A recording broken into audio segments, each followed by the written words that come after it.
इन भारत के इतिहास में आज हम गुप्त वंश के बारे में अध्ययन करेंगे। ठीक है, जो क्वेश्चन आंसर लेके आया हूँ उसके बारे में हम पढ़ रहे हैं। पहला प्रश्न है इसमें कि सर्वप्रथम गुप्त वंश को स्वर्ण युग किसने कहा था। पहला है के.एम. मुंशी, दूसरा है आर.सी. मजूमदार, तीसरा गौरी शंकर ओझा और चौथा है काशी प्रसाद जायसवाल। तो आप बताएंगे कि सर्वप्रथम गुप्त वंश को स्वर्ण युग किसने कहा था। तो सर्वप्रथम गुप्त वंश को स्वर्ण युग के.एम. मुंशी ने कहा था। स्वर्ण युग का मतलब क्या होता है कि गुप्त वंश को स्वर्ण युग क्यों कहा गया था। तो कला के क्षेत्र में और साहित्य के क्षेत्र में, कला और साहित्य के क्षेत्र में महत्वपूर्ण योगदान के कारण, ठीक है, महत्वपूर्ण योगदान के कारण गुप्त वंश को भारतीय इतिहास का स्वर्ण युग कहा जाता है। तो गुप्त वंश को सर्वप्रथम स्वर्ण युग किसने कहा था। तो के.एम. मुंशी ने कहा था। उसके बाद आगे चलकर अन्य राष्ट्रवादी इतिहासकारों ने गुप्त वंश को स्वर्ण युग कहा था। गुप्त वंश को और भी नाम से जाना जाता है। गुप्त काल को भारत का पेरिक्लीन युग भी कहा जाता है। कौन सा युग कहा जाता है। पेरिक्लीन युग भी कहा जाता है। ठीक है, पेरिक्लीन युग भी कहा जाता है। गुप्त वंश को भारत का क्या कहा जाता है। पेरिक्लीन युग क्या कहा जाता है। पेरिक्लीन युग भी कहा जाता है। ठीक, और क्या जानते हैं हम गुप्त वंश को। गुप्त वंश को पुराणों में मागध गुप्त भी कहा जाता है, यानी गुप्त वंश को मागध गुप्त कहा जाता है। क्या कहा जाता है। मागध गुप्त। किसको कहा जाता है। गुप्त वंश को मागध गुप्त कहा जाता है। किसमें। पुराणों में। ये भी क्वेश्चन पूछ देगा कि गुप्त वंश को मागध गुप्त किसमें कहा जाता है। तो किसमें कहा जाता है। पुराणों में कहा जाता है। ठीक, गुप्त वंश का जो था, गुप्त वंश के बारे में बात करें तो गुप्त वंश का जो साक्ष्य मिले हैं, प्रमाण मिले हैं, वो कहाँ से मिले हैं। तो गुप्त वंश के प्रारंभिक लेख जो होते हैं, गुप्त वंश के प्रारंभिक लेख, ठीक है, प्रारंभिक लेख और प्रारंभिक सिक्के का प्रमाण कहाँ से मिलता है। तो उत्तर प्रदेश से मिलता है। ठीक है, ये प्रश्न हुआ। अब आते हैं अगले प्रश्न में। अगला प्रश्न है किस गुप्त राजा के समय गुप्त वंश की राजधानियां दो थी, यानी दो राजधानी थी। ऐसा कौन सा गुप्त शासक था जिसके समय गुप्त वंश की दो राजधानी थी। ठीक है, दो राजधानी कौन कौन सी थी। पहली राजधानी थी चंद्रगुप्त द्वितीय के समय, या चंद्रगुप्त विक्रमादित्य के समय, या चंद्रगुप्त प्रथम के समय, समुद्रगुप्त के समय, कुमारगुप्त के समय। तो ऐसा गुप्त राजा कौन था जिसके समय गुप्त वंश में दो राजधानियां थी। तो वह राजा था चंद्रगुप्त विक्रमादित्य। कौन कौन सी इसके समय दो राजधानियां थी। दो राजधानी थी। पहली राजधानी थी इसमें पाटलिपुत्र। पहली राजधानी कहाँ थी। पाटलिपुत्र थी। और दूसरी राजधानी कहाँ थी। उज्जैनी थी। कहाँ थी। उज्जैनी। तो ऐसा राजा कौन था गुप्त राजा जिसके समय गुप्त वंश की दो राजधानी थी। पहली थी पाटलिपुत्र, दूसरी थी उज्जैनी। ठीक है, अब आते हैं आगे वाले प्रश्न में। अगला प्रश्न कह रहा है कि गुप्तों की उत्पत्ति को क्षत्रिय किसने बताया, यानी कि गुप्तों की उत्पत्ति के विषय में विभेद किया जाता है कि कोई बताता है शूद्र से उत्पत्ति हुई है, कोई कहता है क्षत्रिय से उत्पत्ति हुई है, कोई कहता है कि इसकी उत्पत्ति हुई है किसके साथ, इसकी उत्पत्ति हुई है ब्राह्मण से। तो गुप्तों की उत्पत्ति को क्षत्रिय किसने बताया है। आर.सी. मजूमदार और गौरी शंकर ओझा ने, कि काशी प्रसाद जायसवाल ने, या हेमचंद चौधरी ने, या रोमिला थापर, रामशरण शर्मा एवं ए अल्टेकर ने। तो गुप्तों की उत्पत्ति को क्षत्रिय किसने बताया है। तो आर.सी. मजूमदार और गौरी शंकर ओझा ने बताया है। ठीक है, तो चार श्रेणी होती है। सबसे पहले क्या होता है। सबसे पहले होता है ब्राह्मण, ठीक है, फिर होता है क्षत्रिय होता है, ठीक, फिर होता है शूद्र, नहीं वैश्य, फिर होता है शूद्र। ठीक, तो ब्राह्मण हो गया, क्षत्रिय हो गया, वैश्य हो गया, शूद्र। तो गुप्तों की उत्पत्ति को क्षत्रिय किसने बताया है। तो आर.सी. मजूमदार और गौरी शंकर ओझा ने बताया है कि जो गुप्त थे वो क्या थे, ब्राह्मण थे। तो इसके पीछे इन्होंने आधार क्या दिया था, तो इन छत्री होने के पीछे आरसी मजूमदार और गौरी शंकर ओझा ने यह आधार दिया था कि जावा का जो तंत्रिका मंदक ग्रंथ है, ठीक है, जावा का जो तंत्रिका मंदक ग्रंथ है उसके आधार पे आरसी मजूमदार और गौरी शंकर ओझा ने कहा कि उसमें कहा गया है कि जो महाराजा था उसमें ऐश्वर्यपाल ने स्वयं को इक्ष्वाकु वंशी क्षत्रिय एवं समुद्रगुप्त का वंशज कहा है। किसमें, जो जावा का ग्रंथ है, उस ग्रंथ का नाम क्या है, तंत्रिका मंदक नाम है। ठीक है, उस तंत्रिका मंदक ग्रंथ में जो उस महाराजा, जावा का महाराजा कौन था, ऐश्वर्यपाल था।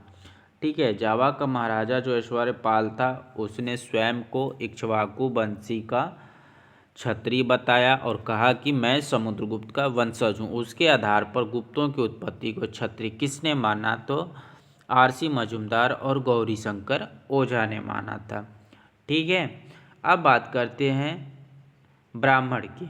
ठीक है, कि ब्राह्मण किसने कहा था, गुप्तों की उत्पत्ति को ब्राह्मण किसने कहा था, तो गुप्तों की उत्पत्ति को ब्राह्मण कहा था हेमराय चौधरी ने।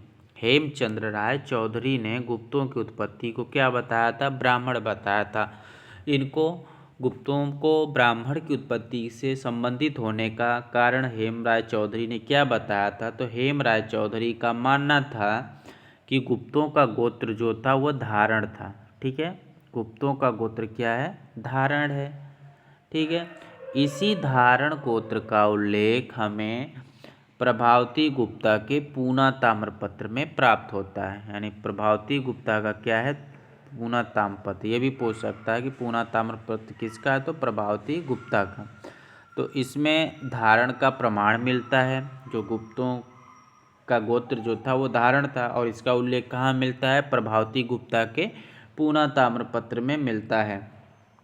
तो इसी को आधार बनाकर हेमचंद्र राय चौधरी ने माना कि जो धारण गोत्र है वो ब्राह्मण शुंग शासक अग्निमित्र के पत्नी धारणी से संबंधित है। तो इस आधार पर हेमचंद्र राय चौधरी ने गुप्तों की उत्पत्ति को किससे माना है, ब्राह्मण से माना है। ठीक, अब बात करते हैं कि गुप्तों की उत्पत्ति को वैश्य किसने कहा था। ठीक है, गुप्तों की उत्पत्ति को वैश्य से संबंधित किसने माना था, तो रोमिला थापर, रामशरण शर्मा एवं एलन अल्टेकर ने माना था। ठीक है, और इन्होंने किस आधार पर गुप्तों की उत्पत्ति को वैश्य माना था, किसने माना था, रोमिला थापर, रामशरण शर्मा, एलन अल्टेकर। इन्होंने बताया कि विष्णु पुराण में बताया गया है कि वैश्य अपने नाम के अंत में गुप्त जोड़ते हैं। ठीक है, क्या बताया गया है कि विष्णु पुराण में यह चीज़ बताया गया है कि जो वैश्य थे वो अपने नाम के अंत में गुप्त जोड़ते थे। ठीक है, तो उस आधार पर रोमिला थापर, रामशरण शर्मा और एलन एवं अल्टेकर ने कहा कि गुप्तों की उत्पत्ति का संबंध किससे है, वैश्य से संबंधित है। और अधिकतर जो इतिहासकार हैं वह गुप्तों की उत्पत्ति का संबंध वैश्य से ही मानते हैं। ठीक है, अब बात करते हैं कि गुप्तों की उत्पत्ति को शूद्र से संबंधित किसने कहा है, तो गुप्तों की उत्पत्ति को शूद्र से संबंधित काशी प्रसाद जायसवाल, किसने कहा है, काशी प्रसाद जायसवाल ने कहा है। और इसके पीछे इन्होंने क्या तथ्य दिया है, क्यों इन्होंने कहा कि जो गुप्तों की उत्पत्ति है वो शूद्र से हुई है, तो काशी प्रसाद जायसवाल ने कवित्री बज्जिका के संस्कृत नाटक कौमुदी महोत्सव के आधार पर, यानी कि कौमुदी महोत्सव जो संस्कृत नाटक है वो किसने लिखा है, तो बज्जिका क्या थी, एक कवित्री थी। उसी नाटक के आधार पर काशी प्रसाद जायसवाल ने गुप्तों को शूद्र माना है। और जो कौमुदी महोत्सव नाटक है उसमें कहा गया है कि चंद्रसेन जो था उसका नायक, उसको कारस्कर कहा गया है। और जायसवाल महोदय ने चंद्रसेन की पहचान किससे की है, चंद्रगुप्त प्रथम से करते हैं। और इसी के आधार पर वो क्या मानते हैं, तो गुप्तों की उत्पत्ति को शूद्र मानते हैं। ठीक है, अब बढ़ते हैं आगे प्रश्न पे। अगला प्रश्न है कि गुप्त वंश का संस्थापक कौन था। गुप्त वंश का संस्थापक कौन था। श्रीगुप्त था, चंद्रगुप्त प्रथम था, चंद्र द्वितीय था, समुद्रगुप्त था। तो गुप्त वंश का संस्थापक श्रीगुप्त को माना जाता है। ठीक है, श्रीगुप्त को क्या माना जाता है, गुप्त वंश का संस्थापक माना जाता है। और श्रीगुप्त को ही गुप्त वंश का प्रथम शासक कहा गया है। लेकिन अपवाद स्वरूप कुछ अभिलेख में, जैसे प्रभावती गुप्ता का पूना ताम्रपत्र है। किसका, प्रभावती गुप्ता का पूना ताम्रपत्र है।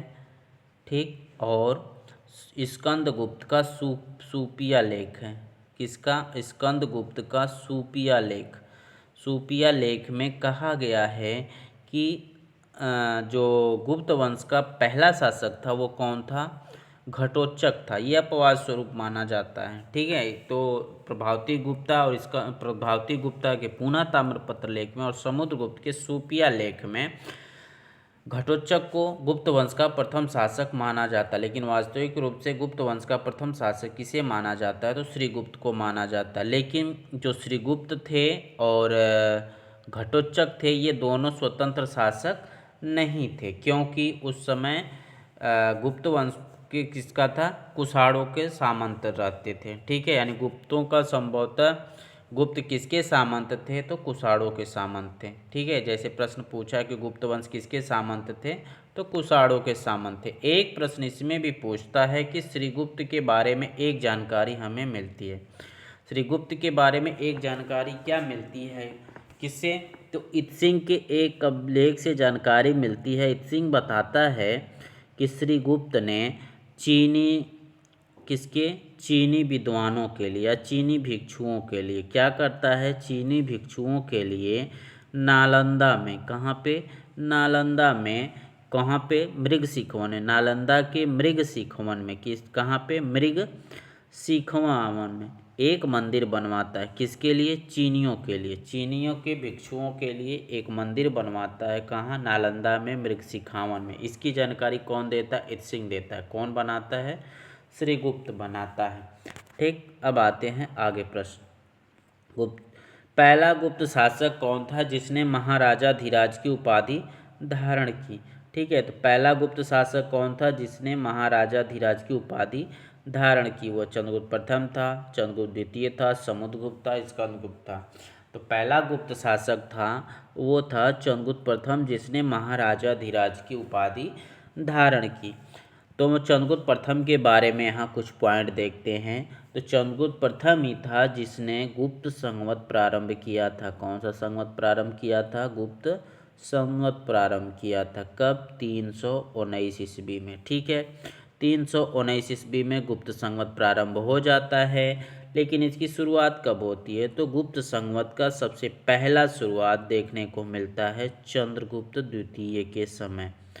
चंद्रगुप्त द्वितीय के समय कब, कहाँ पे देखने को मिलता है, तो मथुरा अभिलेख में देखने को मिलता है। कहाँ पे, मथुरा अभिलेख में देखने को मिलता है। ठीक है, तो यह था चंद्रगुप्त के बारे में। अब आगे आते हैं, चंद्रगुप्त के बारे में और भी सारी जानकारियाँ हैं कि चंद्रगुप्त को जो महाराजा धीराज की उपाधि धारण की गई थी। अब बात करेंगे चंद्रगुप्त की राजधानी कहाँ थी, तो चंद्रगुप्त की राजधानी थी पाटलिपुत्रा। कहाँ थी चंद्रगुप्त की राजधानी, पाटलिपुत्रा। और चंद्रगुप्त द्वितीय की समय कितनी राजधानियाँ थी, दो राजधानियाँ थी, एक पाटलिपुत्र थी और दूसरी कहाँ थी, उज्जैनी। तो चंद्रगुप्त प्रथम के समय राजधानी कौन थी, पाटलिपुत्र थी। ठीक है, आते हैं अब आगे कि चंद्रगुप्त प्रथम जो था, ठीक है, चंद्रगुप्त प्रथम को वास्तविक संस्थापक माना जाता है। यानी चंद्रगुप्त प्रथम को वास्तविक संस्थापक कौन मानता है, हेमराज चंद्र चौधरी मानता है। हेमचंद्र राय चौधरी मानता है कि चंद्रगुप्त प्रथम जो था वह गुप्त वंश का वास्तविक संस्थापक था। और वास्तविक संस्थापक क्यों मानता है, क्योंकि चंद्रगुप्त प्रथम ने ही गुप्तों को सामंतों से उठाकर आगे बढ़ाकर कहाँ पे लाया था, शासक की स्थिति में लाया था। इसलिए हेमचंद्र राय चौधरी ने चंद्रगुप्त प्रथम को क्या मानता है, गुप्त वंश का वास्तविक संस्थापक मानता है। ठीक है, चंद्रगुप्त प्रथम का विवाह किसके साथ हुआ था, तो चंद्रगुप्त प्रथम का विवाह लिच्छवी रानी, ठीक है, लिच्छवी रानी, लिच्छवी की राजकुमारी किसके साथ? लिच्छवी की राजकुमारी कुमार देवी के साथ विवाह हुआ था। इसी विवाह के उपलक्ष्य में चंद्रगुप्त प्रथम ने राजा रानी प्रकार के सिक्के, जिसे राज दंपत्ति प्रकार का सिक्का या विवाह प्रकार का सिक्का, ये सब कहा जाता है, तो इसको चलाया था। और ये जो कुमार देवी थी चंद्रगुप्त प्रथम की पुत्री, इसी के द्वारा समुद्रगुप्त पुत्र पैदा हुआ था। इसी के आधार पे समुद्रगुप्त को लिच्छवी दौहित्र भी कहा जाता है। अब आते हैं आगे प्रश्न। अगला प्रश्न क्या पूछ रहा है कि गुप्त वंश में कांच को किसके भाई के रूप में प्रयोग किया गया है? समुद्रगुप्त के, चंद्रगुप्त द्वितीय के, स्कंदगुप्त के, कुमारगुप्त के। तो गुप्त वंश में एक कांच शब्द का भी प्रयोग होता है, जिसको भाई के रूप में वर्णित किया गया है। और यह कांच भाग किसका भाई है? तो यह भाई है समुद्रगुप्त का। ठीक है, इसकी जानकारी कहाँ से मिलती है? कांच के विषय में जानकारी कहाँ से मिलती है? तो इनके विषय में जानकारी दिया था फादर हेरास ने। फादर हेरास ने सर्वप्रथम यह कहा था कि समुद्रगुप्त को उत्तराधिकार के लिए अपने भाई कांच से युद्ध करना पड़ा था। यह बात किसने कही है? सर्वप्रथम सबसे पहले किसने कहा था? फादर हेरास ने कहा था कि समुद्रगुप्त को राजा बनने के लिए अपने भाई किसके साथ? कांच के साथ युद्ध लड़ना पड़ा था। समुद्रगुप्त के कुछ सिक्कों पर भी कांच नाम का उत्तीर्ण देखने को मिलता है, और इसी सिक्कों पर सर्व राजोछेता का भी वर्णन देखने को मिलता है। एक बात इसमें यह भी कहिएगी, जो चंद्रगुप्त प्रथम था वह अपनी सारी राज्य संपत्ति किसको किसे सौंप दिया? समुद्रगुप्त को सौंप दिया। और समुद्रगुप्त को सौंपने के बाद वह संन्यास ग्रहण कर लेता है। इसकी जानकारी कहाँ पे मिलती है? तो इसकी जानकारी प्रयाग प्रशस्ति में मिलती है। ठीक है, अब बढ़ते हैं आगे प्रश्न में। भारत का नेपोलियन किसे कहा जाता है? समुद्रगुप्त को, चंद्रगुप्त द्वितीय को, चंद्रगुप्त प्रथम को, कुमारगुप्त को। तो भारत का नेपोलियन किसे कहा जाता है? तो समुद्रगुप्त को भारत का नेपोलियन कहा जाता है। ठीक है, तो समुद्रगुप्त को भारत का नेपोलियन किसने कहा था? तो विंसेंट स्मिथ ने कहा है। ठीक है, किसने कहा है? विंसेंट स्मिथ ने कहा है। किसको? भारत का नेपोलियन किसको कहा है? तो समुद्रगुप्त को कहा है। भारत का नेपोलियन किसे कहा गया है? क्योंकि उसको जीतने की बहुत बड़ी क्षमता थी। वो जहाँ भी जाता था उस क्षेत्र को जीत जाता था। इसके शरीर पे कहा जाता है कि समुद्रगुप्त के शरीर पर 100 घावों के निशान हैं, और उसने 100 युद्धों का विजय किया था। समुद्रगुप्त का एक नाम चंद्र प्रकाश भी मिलता है। प्रयाग प्रशस्ति में समुद्रगुप्त को धर्म प्राचीर बंध, धरणी बंध, पृथ्वी व्याघ्र प्रतिरथ, कविराज, लिच्छवी दौहित्र आदि नामों से कहा गया। परम भट्टारक भी कहा गया है इसको। ठीक है, सर्वराज्य छेता भी कहा गया, इसके सभी क्षेत्रों को जीतने वाला भी कहा गया है। ठीक, अब आते हैं आगे प्रश्न में।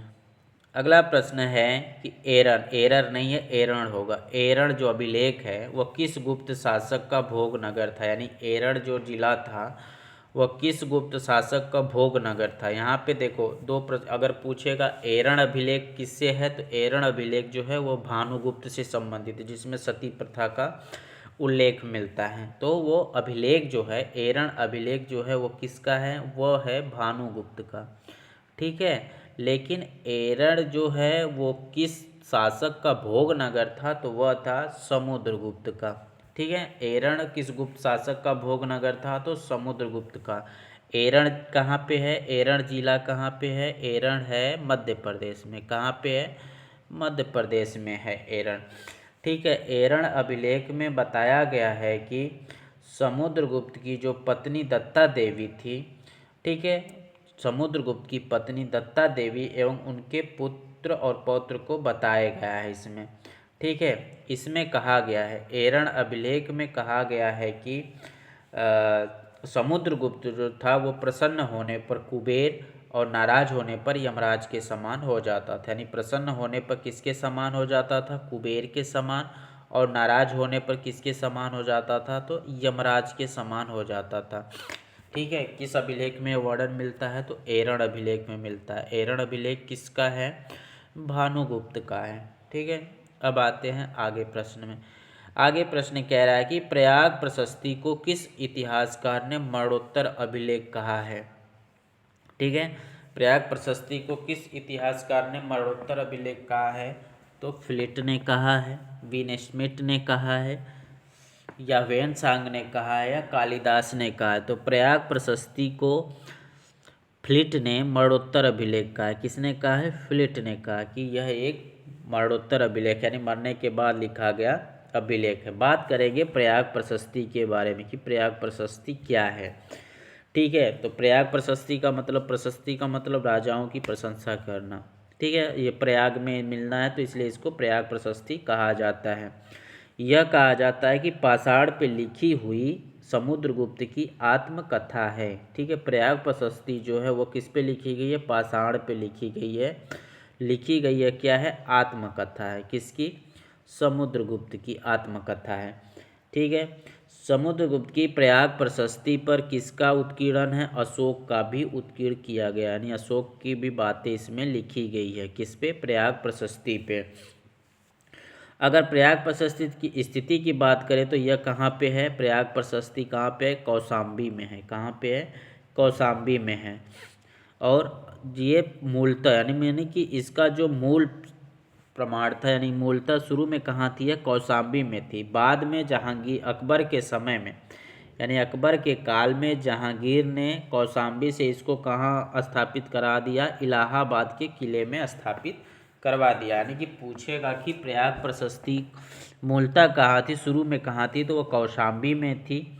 और बाद में इलाहाबाद में कौन से स्थापित करवाया? तो अकबर के काल में जहांगीर ने करवाया था। और प्रयाग प्रशस्ति पे किसका अंकन मिलता है? समुद्रगुप्त का भी मिलता है, अशोक का भी मिलता है और जहांगीर का भी मिलता है। प्रयाग प्रशस्ति का लेखक कौन था? तो प्रयाग प्रशस्ति का लेखक कौन था? हरिसेन था। कौन था? हरिसेन इसका लेखक है। प्रयाग प्रशस्ति में कितनी पंक्तियां हैं? तो प्रयाग प्रशस्ति में 33 पंक्तियां हैं। इसकी भाषा क्या है? प्रयाग प्रशस्ति की भाषा संस्कृत है। ठीक है। इसकी लिपि क्या है? लिपि इसकी ब्राह्मी लिपि है। ठीक है। प्रयाग प्रशस्ति की लिपि ब्राह्मी, भाषा संस्कृत, पंक्ति 33 और लिखा किसने? हरिसेन ने लिखा है। इसकी शैली क्या है? प्रयाग प्रशस्ति की शैली क्या है? प्रयाग प्रशस्ति की शैली चंपू है। ठीक है। प्रयाग प्रशस्ति की शैली क्या है? चंपू है।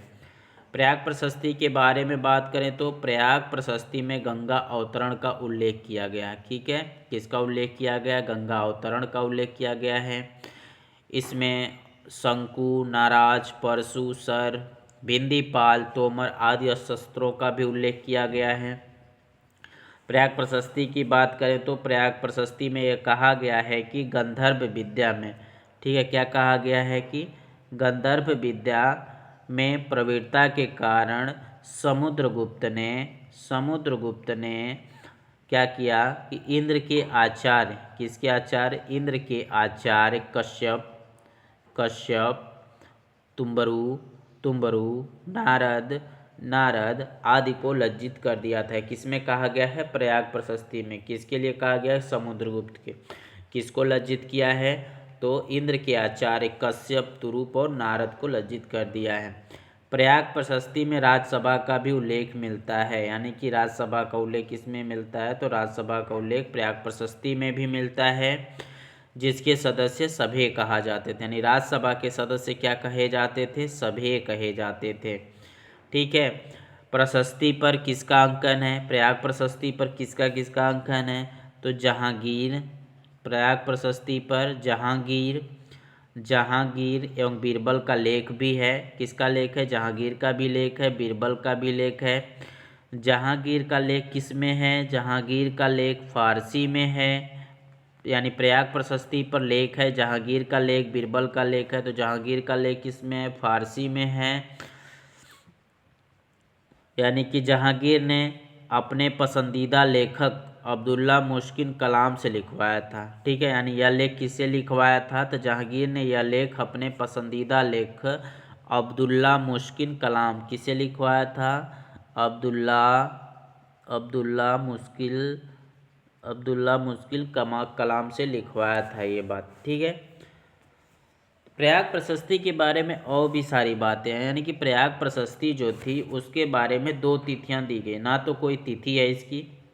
ठीक, फ्लिट कहता है कि ना तो इसकी तिथि है कोई और ना ही समुद्रगुप्त द्वारा किए गए अश्वमेध यज्ञ का इसमें उल्लेख मिलता है। यानी प्रयाग प्रशस्त में अश्वमेध यज्ञ का उल्लेख नहीं मिलता है जो समुद्रगुप्त के द्वारा किया गया था।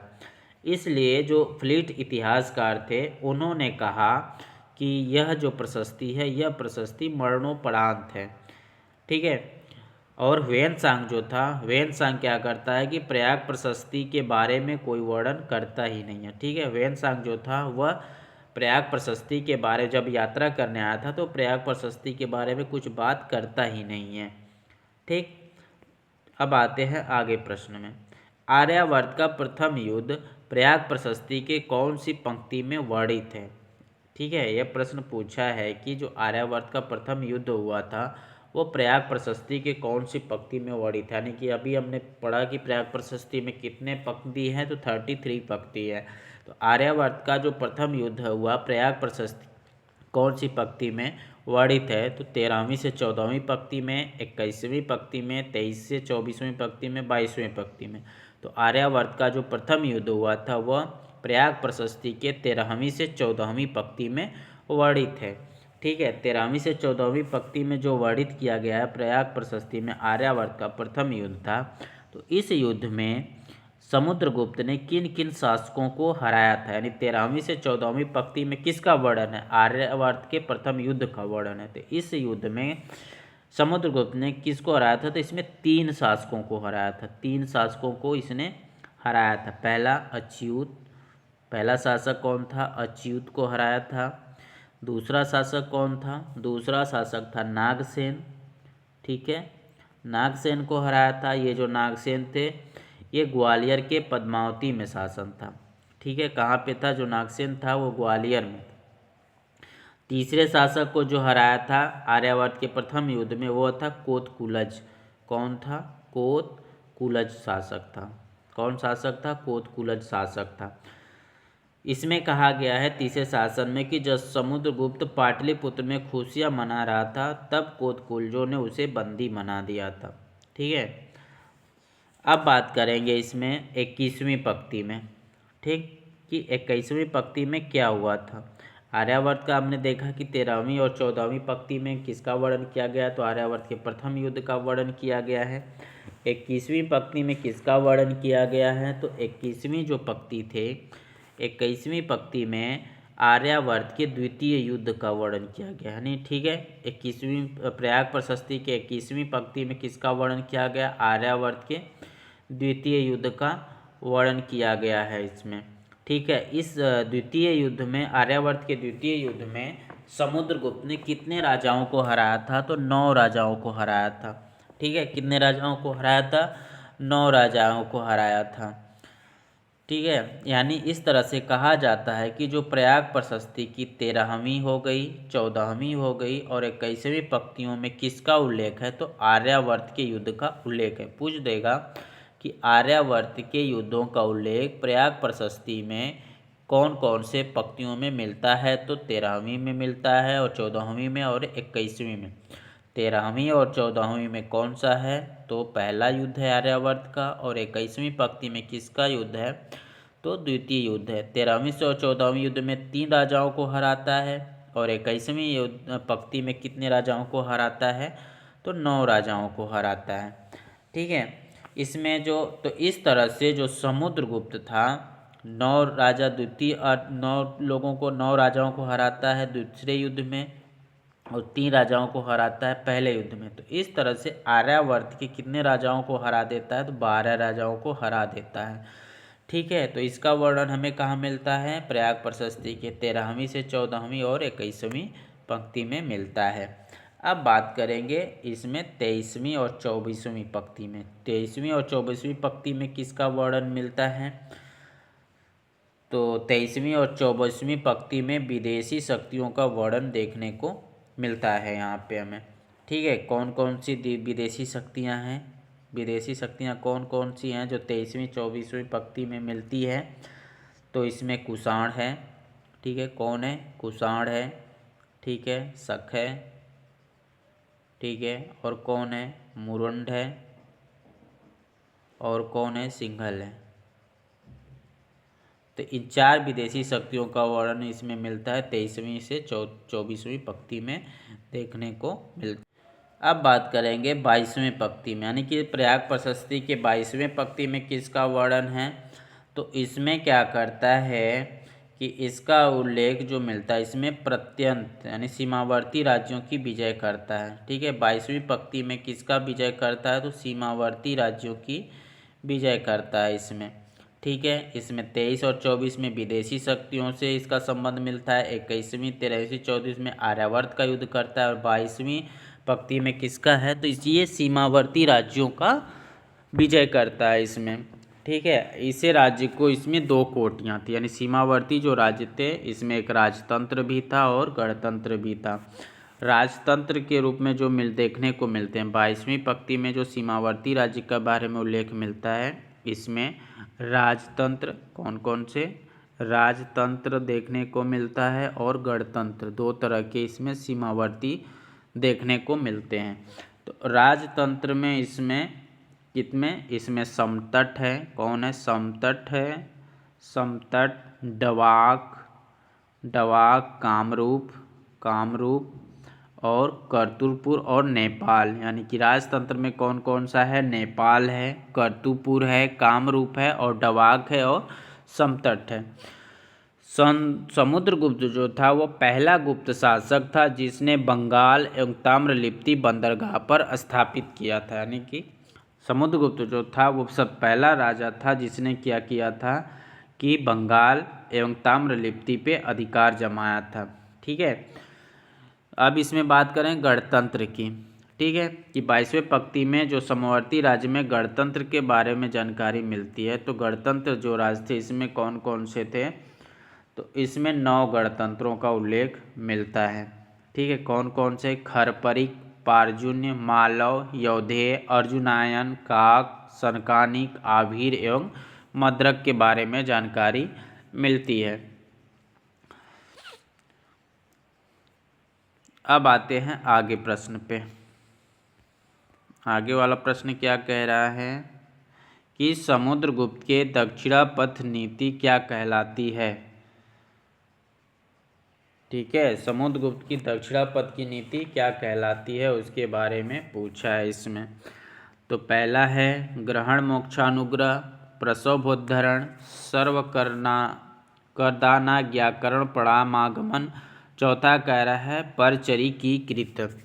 ठीक है, तो समुद्रगुप्त के दक्षिणापथ की नीति क्या कहलाती है, तो दक्षिणापथ की नीति ग्रहण मोक्षानुग्रह कहलाती है। ग्रहण मोक्षानु का मतलब होता है कि पहले तो उसका जीतना है, ठीक है, और अनमोक्ष मतलब उसको मुक्त कर देना। पहले जीतना है फिर मोक्ष कर देना है, ठीक है, मुक्ति दे देना। तो इस तरह से ग्रहण मोक्षानुग्रह का मतलब होता है कि किसी को जीतकर उसे अपने साम्राज्य में विलय नहीं करना है, उसको क्या करना है, मात्र करद बनाकर छोड़ देना है। ठीक है, तो इस विजय को यानी ग्रहण मोक्षानुग्रह विजय को धर्म विजय कहा गया। किसके द्वारा धर्म विजय कहा है, क्यों कहा है, हेमचंद्र राय चौधरी ने इसे धर्म विजय कहा है। पूछ देगा कि हेमचंद्र राय चौधरी ने समुद्रगुप्त के किस विजय को धर्म विजय की संज्ञा दिया है, तो दक्षिणापथ की नीति को धर्म विजय कहा है। दूसरा पॉइंट है प्रसवोद्धरण, यानी बात करेंगे दक्षिणापथ की विजय के बारे में। दक्षिणापथ की नीति की बात हो रही है ना। दक्षिणापथ के विजय जैसे हमने पढ़ा ना किन किन पंक्तियों में किन किन का वर्णन मिलता है। तो दक्षिणापथ की नीति की बात करें तो यह 19वीं और 20वीं पंक्ति में, किसमें पंक्ति में, 19वीं और 20वीं पंक्ति में इसका वर्णन मिलता है। किसमें, प्रयाग प्रशस्ति में। ठीक है, इसमें इसने कितना दक्षिणापथ की नीति में भी समुद्रगुप्त ने 12 शासकों को हराया था। कितने शासकों को हराया था, 12 शासकों को हराया था। इसमें सबसे अंतिम शासक को हराया जो था वो कौन शासक था? वह विष्णुगुप्त था। कांची पल्लव का विष्णुगुप्त था। प्रयाग प्रशस्ति में वाकाटकों का कोई उल्लेख नहीं मिलता है। ठीक है, यानी वाकाटकों का उल्लेख कहाँ नहीं मिलता है? प्रयाग प्रशस्ति में वाकाटकों का उल्लेख नहीं मिलता है। ठीक है, कहा जाता है कि जिस मार्ग से समुद्रगुप्त जिस मार्ग से दक्षिण में गया और उसी मार्ग से होते हुए वो वापस लौट आया था, इसलिए वाकाटकों का उल्लेख उसमें नहीं मिलता है। इसने जो 12 राजाओं को जीता था, समुद्रगुप्त जो था वो 12 राजाओं को जो जीता था वह, ठीक है, 12 राजाओं को जो जीता था वो किस आधार पे जीता था कि सबसे पहला अंतिम राजा कौन था? तो सबसे अंतिम राजा था कांची। कांची का दक्षिण का राजा था, इसका राजा था विष्णुगुप्त। कौन था? विष्णुगुप्त था। ठीक है, तो इस तरह से हम ट्रिक बनाए हैं कि कांची कांची कूदे पाबे पाबे मुक्ति एको महाको पीको। तो इस तरह से हो जाएगा कि कांची का हो जाएगा कांची कूदे कुशस्थल, देवराष्ट्र, पालक बेंगी, अवमुक्त, एरामंडल, कोट्टूर, महाकांतर, कौशल, पृष्ठपुर कौशल। और इधर है विष्णुगुप्त, धनंजय, कुबेर, उग्रसेन, हंसतिवर्मा, नीलराज, दमन, स्वामीदत्त, व्याघ्रराज, महेंद्रगिरी, मंटनराज। तो इस तरह से इन्होंने 12 राजाओं को हराया था। ठीक, अब बात करते हैं प्रसवोद्धरण। प्रसवोद्धरण का मतलब क्या होता है? ग्रहण मोक्षानुग्रह का मतलब हमने समझ गया। प्रसवोद्धरण का मतलब क्या होता है? प्रसवोद्धरण का मतलब होता है कि आर्यावर्त की जो नीति थी उसके लिए प्रसवोद्धरण कहा गया, यानी उत्तर भारत की नीति, यानी पूर्णतया उखाड़ फेंकना एवं विलय करना। प्रसवोद्धरण का मतलब होता है कि पूर्णतया कब्जा कर लेना और उसको अपने साम्राज्य में मिला लेना। तो यह नीति कहाँ थी? उत्तर भारत की नीति प्रसवोद्धरण कहलाती है, और दक्षिण भारत की नीति जो थी वह ग्रहण मोक्षानुग्रह कहलाती है। अब है सर्व करदाना ज्ञानकन परागामन। ये बात किसी के लिए की गई है? तो प्रत्यंत राज्य नीति के बारे में यह बात चर्चा की जाती है। इसमें कहा गया है कि आज्ञा का पालन करते थे तथा प्रमाण करने राजधानी आते थे। ठीक है, इसीलिए परागमन कहा गया है। चौथा है पचरीकृत। पचरीकृत का मतलब क्या है? कि पचरीकृत कि सर्व सेवक बना देना, यानी आठवीं राजनीति से संबंधित है। और इसमें स्वयं मतलब जो राजा को जीता था ये उसके सेवक बन जाते थे। ठीक है, अब आते हैं आगे प्रश्न में।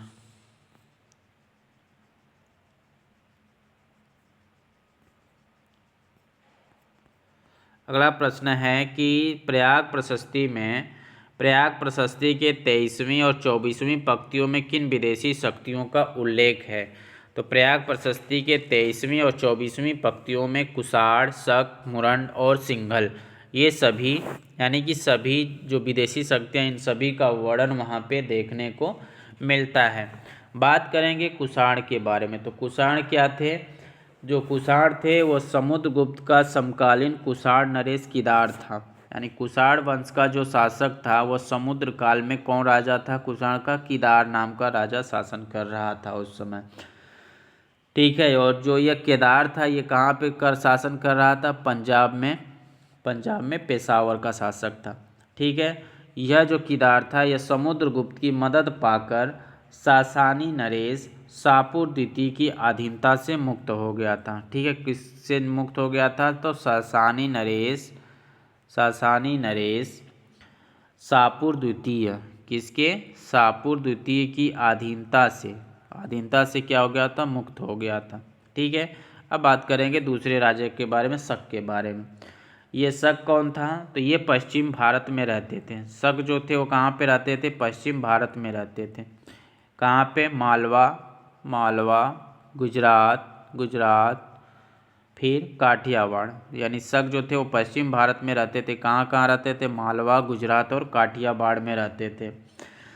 यानी कि जो शक का शासक था समुद्रगुप्त के काल में, शक का शासक कौन था? शक का शासक का नाम था नरेश नरसिंह द्वितीय। कौन था? शक शासक नरेश नरसिंह द्वितीय था। ठीक है। कुषाण का शासक कौन था? केदार था। और शक का शासक कौन था? नरेश नरसिंह द्वितीय था। ठीक है। मुरंड की बात करें, तीसरा है मुरंड, जो विदेशी शक्ति थी। मुरंड मुरंड कौन थे? तो मुरंड पूर्वी भारत में इनका शासन था। मुरंड का शासक कहाँ था? पूर्वी भारत में। शक का शासक कहाँ था? पश्चिम भारत में, मालवा, गुजरात, काठियावाड़। कुषाण का शासक कहाँ था? पश्चिम, अरे वहाँ पे था, पंजाब, पेशावर में था। ठीक है। अब श्रीलंका की बात करेंगे। सिंघल, सिंघल जो था श्रीलंका। तो यहाँ का समकालीन शासक कौन था? मेघवर्ण था। ठीक है। मेघवर्ण, जिसे मेघवर्मन भी कहा जाता है, मेघवर्ण या मेघवर्मन, कहाँ का शासक था? ठीक है, मेघवर्ण या मेघवर्मन। मेघवर्मन के बारे में बात करें तो समुद्रगुप्त ने, यानी समुद्रगुप्त के राज दरबार में इसी मेघवर्मन ने क्या किया था? अपना एक राजदूत मंडल भेजा था। चीनी लेखक वेन्सांग की पुस्तक हिंग ची योन से ज्ञात होता है कि मेघवर्ण जो था वो बोध गया के बोधि वृक्ष के उत्तर में लंका के बौद्ध भिक्षुओं के लिए एक विहार निर्माण समुद्रगुप्त की अनुमति से किया था। ठीक है।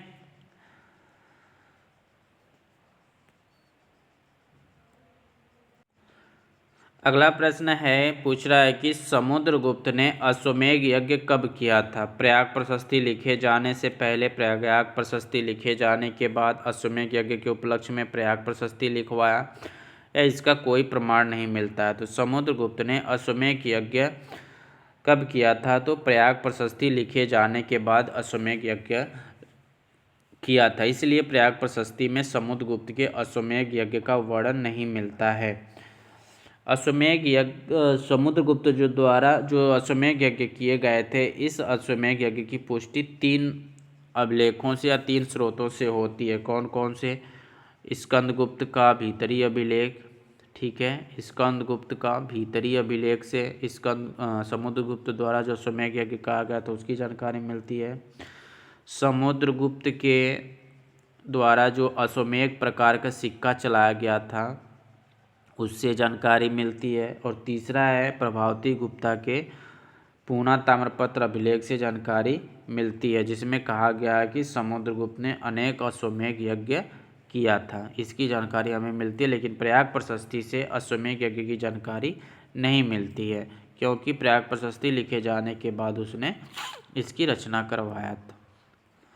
बात करेंगे किस चरित्र का रचयिता किसे माना जाता है। अगला प्रश्न है कि किस चरित्र का रचयिता किसे माना जाता है? समुद्रगुप्त को, कुमारगुप्त को, चंद्रगुप्त को, भानुगुप्त को।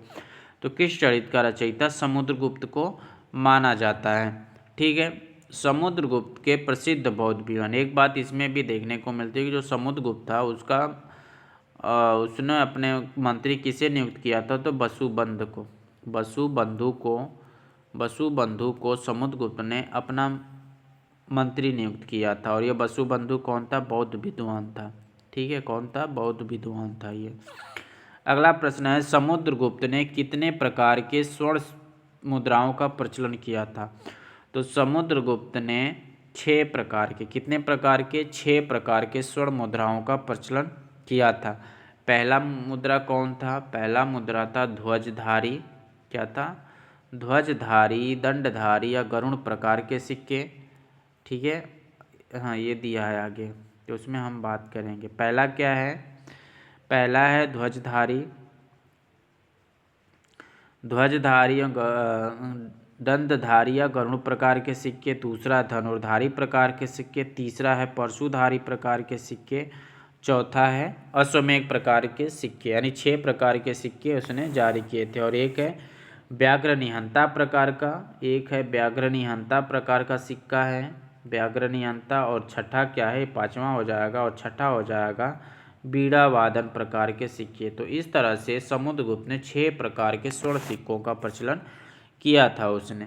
ठीक है, अब बात करेंगे एक एक के बारे में। इसमें प्रश्न पूछा है कि समुद्रगुप्त की सर्वाधिक लोकप्रिय मुद्रा कौन सी थी जो स्वर्ण सिक्का थी? तो वह ध्वजधारी या दंडधारी प्रकार के सिक्के थे। तो बात करेंगे इसके बारे में।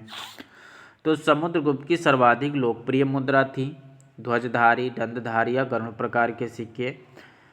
बयाना निधि से समुद्रगुप्त की 183 मुद्राएं मिली हैं। ठीक है, यानी बयाना निधि से समुद्रगुप्त की कितनी मुद्राएं मिली है, तो 183 मुद्राएं मिली हैं। तो उसमें से उसकी कितनी मुद्राएं मिली, 143 मुद्राएं जो थी वो कौन सी प्रकार की है, तो ध्वजधारी या दंडधारी या गरुड़ प्रकार के सिक्के की है। तो इस तरह से सर्वाधिक लोकप्रिय सिक्का कौन सा है, तो ध्वजधारी या दंडधारी। इसलिए कहा जाता है कि समुद्रगुप्त की सबसे सर्वाधिक लोकप्रिय मुद्रा है, क्योंकि समुद्रगुप्त की जो 183 बयाना निधि से सिक्के प्राप्त होते हैं उसमें से 143 सिक्का पहले प्रकार के सिक्के से देखने को मिलता है। समुद्रगुप्त द्वारा प्रवर्तित यह ही प्रथम मुद्रा है, यानी कि समुद्रगुप्त द्वारा चालू की गई पहली मुद्रा कौन सी है, तो ध्वजधारी, दंडधारी या गरुड़ प्रकार की सिक्का है। इन मुद्राओं पर यानी कि ध्वजधारी की जो मुद्रा है, इस मुद्रा पर समुद्रगुप्त को 100 युद्धों का विजेता कहा गया है। इसी सिक्के पर उसे पराक्रम की उपाधि भी मिलती है और इस पर गरुड़ ध्वज के नागों के मुख्य शत्रु गरुड़ का अंकन भी मिलता है। और ध्वजधारी प्रकार के जो पहले प्रकार के सिक्के थे, इसी पर भी नागवंशी राजाओं के ऊपर समुद्रगुप्त की विजय की भी सूचना मिलती है। तो इस तरह से पहले प्रकार के सिक्के से इतनी सारी जानकारियाँ मिलती है। अब बात करेंगे धनुर्धारी प्रकार के सिक्के के बारे में। तो धनुर्धारी प्रकार का जो सिक्का था, इस सिक्के में समुद्रगुप्त की उपाधि अप्रतिरथ मिलती है। क्या मिलती है, अप्रतिरथ मिलती है। किस पे मिलती है, तो धनुर्धारी प्रकार के सिक्के पर। गुप्त मुद्राओं में आगे चलकर धनुर्धारी प्रकार की जो सिक्का था वो अधिक लोकप्रिय हुआ, क्योंकि इस प्रकार में धनुष बाण लिए हुए राजा का रूप दिखाई देता है। तीसरा सिक्का है परशुधारी प्रकार का सिक्का। तीसरा क्या है, परशुधारी प्रकार का सिक्का। इसमें राजा परशुधारु ये है चित्रित किया गया और उसकी उपाधि कृतांत परशु है।